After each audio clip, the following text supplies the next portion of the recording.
இந்த கதவை மூடிவிட்டார் என்றால் மற்றொரு கதவை அவரே திறந்து விடுவார். என்னுடைய எல்லா பிரச்சனைக்குமான தீர்வு என்னிடத்தில் இல்லாமல் இருக்கலாம். ஆனால் என்னுடைய எல்லா பிரச்சனைக்குமான தீர்வு என் ஆண்டவராகிய இயேசு கிறிஸ்துவின் கரங்களிலே இருக்கிறது. தயவு செய்து எப்பொழுதுமே நம்முடைய வாழ்க்கையில ஒரு சாதகமற்ற சூழலுக்குள் போகிற போது சாத்தான் கொண்டு வருகிற இந்த பிரச்சனைகளைக் கண்டு கலங்கிவிடக்கூடாது. உபாகமம் 28:14 வசனம். இன்று நான் உனக்கு விதிக்கிற உன் தேவனாகிய கர்த்தரின் கட்டளைகளை கைக்கொள்ளவும் அவைகளின்படி நடக்கவும் அவைகளுக்கு செவி கொடுத்து வந்தால் கர்த்தர் உன்னை வாலாக்காமல் தலையாக்குவார். நீ கீழாகாமல், கவனிங்க, கீழாகாமல் மேலாவாய். மேலாவாய். தொடர்ந்து 12வது வசனம். ஏற்ற காலத்தில் உன் தேசத்திலே மழை பெய்யவும் நீ கையிட்டுச் செய்யும் வேலைகளையெல்லாம் ஆசீர்வதிக்கவும் கர்த்தர் உனக்கு தமது நல்ல பொக்கிஷ சாலையாகிய வானத்தை திறப்பார். நீ அநேகம் ஜாதிகளுக்கு கடன் கொடுப்பாய், நீயோ கடன் வாங்காதிருப்பாய். நீ ஆசீர்வாதமாயிருக்க வேண்டும் என்றுதான் தேவன் விரும்புகிறார். ஆசீர்வாதகரமாய் வாழ வேண்டுமென்றே அவர் விரும்புகிறார். யாரிடத்திலும் யாசிக்கிறவனாயிருக்க அல்லவே அல்ல. நம்மள எத்தனை பேர் மாச கடைசி ஆனதும் அல்லது கடைசி வாரம் வந்ததும், பிரதர் நீங்கள் ஏதோ நினச்சிக்கலான்னா ஒரு 2000 ரூபாய் ஹேண்ட் லோன் தர்றீங்களாங்க? என்ன லோனுங்க அது? ஹேண்ட் லோன், ஏதோ பேங்க் லோனுங்கிற மாதிரி.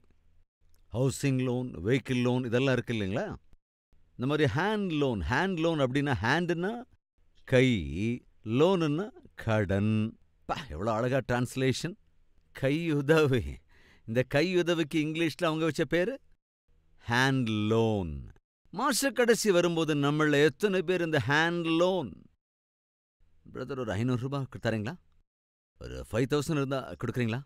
ஏன் என்னாச்சு? இல்லை, வந்த சம்பளம்லாம் காலி ஆயிடுச்சு, மறுபடியும் ஏதோ நெக்ஸ்ட் வீக் சம்பளம் வந்துடுதில்ல, நான் உங்களுக்கு கொடுத்துறேன். இதே பாட்டு ஒவ்வொரு மாசமும் பாடுறவங்க நம்ம மத்தியில் இருக்காங்களா இல்லையா? இத்தனை காலத்துக்கு இப்படியே கடன் வாங்கிறது.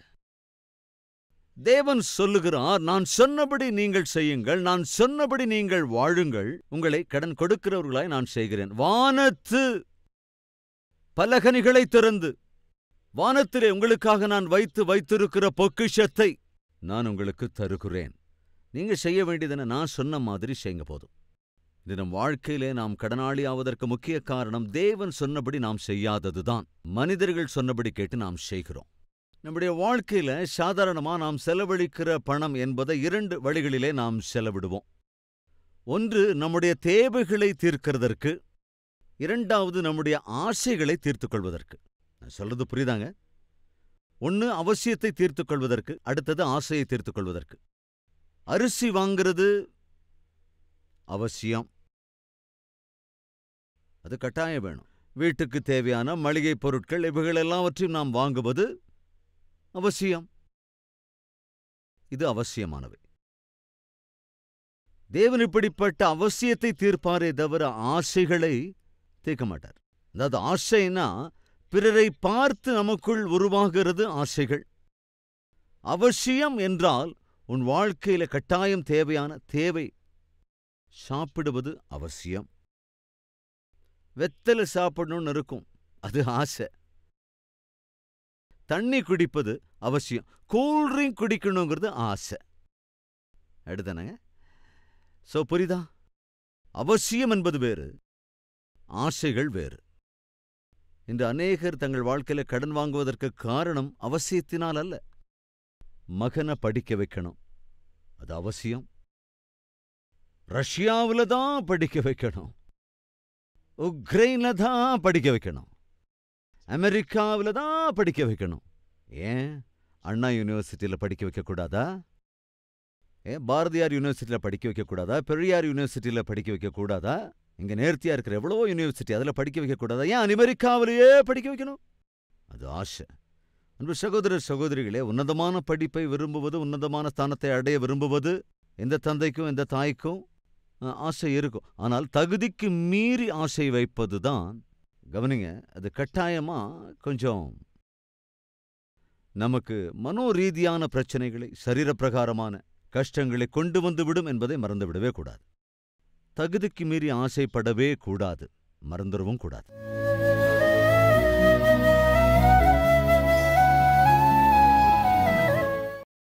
தலை வணங்கி இருக்கிற ஒவ்வொருவருடைய தலை மீதும் நம்முடைய ஆசீர்வாதத்தால் நிரப்புங்க ஆண்டவரே.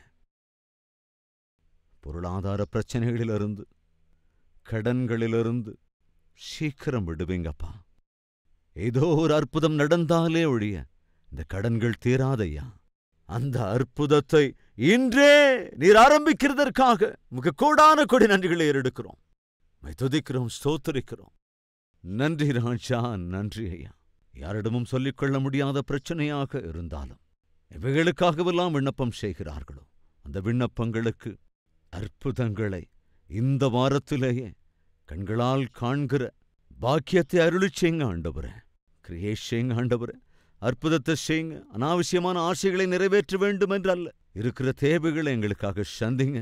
இருப்பதற்கு ஒரு இடம் வேண்டும், ஒரு சொந்த வீட்டை அருளிச் செய்யுங்க ராஜா. உண்ணுவதற்கு உணவும், உடுத்துவதற்கு ஆண்டவரே உடைகளும், ஆண்டவரே எங்கள் வாழ்க்கையில் ஒரு நாளிலும் குறைவுபடாமல் பார்த்துக் கொள்ளுங்கப்பா. உள்ளதிலே திருப்தியாக வாழ்கிற வாழ்க்கை எங்கள் ஒவ்வொருவருக்கும் அருளுங்க ராஜா. கலகங்களுக்கும் கலவரங்களுக்கும் குடும்பத்திலே ஆண்டவரே இடமில்லாதபடி ஆண்டவரே ஐக்கியத்தோடு இருக்கின்ற கிருபையை ஒவ்வொரு குடும்பத்தாருக்கும் அருள வேண்டும் என்று ஆண்டவரே ஜெபிக்கிறேன். உமக்கே சகல துதியையும் கனத்தையும் மகிமையையும் ஏறெடுத்து இயேசு கிறிஸ்துவின் நாமத்தில் வேண்டிக் கொள்கிறோம் பிதாவே, ஆமென்.